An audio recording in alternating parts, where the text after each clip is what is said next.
কেন বাংলাদেশকে বেছে নিল ইংল্যান্ড? ম্যাচটি কবে হতে পারে? আর টাইগারদের জন্য এর গুরুত্ব কতটা? সবকিছুই জানাবো আজকের ভিডিওতে। তাই ভিডিওটি শেষ পর্যন্ত দেখতে থাকুন।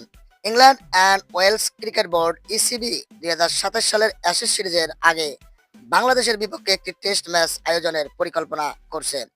সবকিছু ঠিক থাকলে ২০২৭ সালের মে মাসে ইংল্যান্ডের মাটিতে অনুষ্ঠিত হবে এই ম্যাচটি।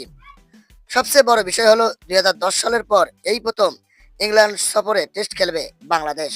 অর্থাৎ দীর্ঘ ১৭ বছর পর আবারও ইংল্যান্ডের কন্ডিশনে নিজেদের প্রমাণের সুযোগ পাচ্ছে টাইগাররা।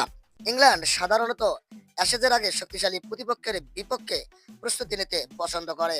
এবার তারা বাংলাদেশকে বেছে নেওয়ায় অনেকেই এটিকে বাংলাদেশের ক্রিকেটের প্রতি একটি ইতিবাচক বার্তা হিসেবে দেখছেন। বাংলাদেশের জন্য এই ম্যাচের গুরুত্ব অনেক বেশি। প্রথমত, ইংল্যান্ডের মাটিতে খেলার অভিজ্ঞতা বাংলাদেশের ক্রিকেটারদের খুবই সীমিত। সেখানে একটি টেস্ট ম্যাচ খেলতে পারা তরুণ ক্রিকেটারদের জন্য বিশাল সুখবর হবে। দ্বিতীয়ত, বিদেশের মাটিতে বাংলাদেশের পারফরমেন্স নিয়ে সবসময় প্রশ্ন থাকে। তাই ইংল্যান্ডের মতো কঠিন কন্ডিশনে ভালো খেলতে পারলে সেটি হবে দলের আত্মবিশ্বাস বাড়ানোর বড় উপলক্ষ।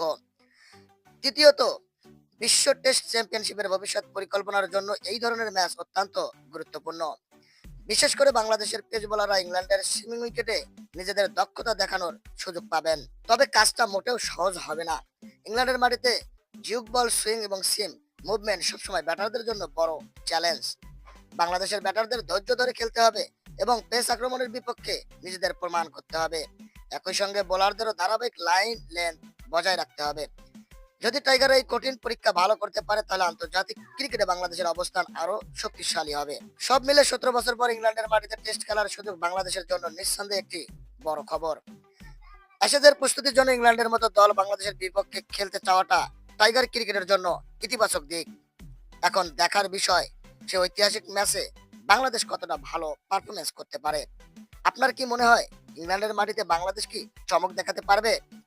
কমেন্টে আপনার মতামত জানাতে ভুলবেন না। ভিডিওটি ভালো লাগলে লাইক দিন, শেয়ার করুন এবং ক্রিকেটের সর্বশেষ খবর পেতে চ্যানেলটি সাবস্ক্রাইব করে পাশে থাকুন। ধন্যবাদ।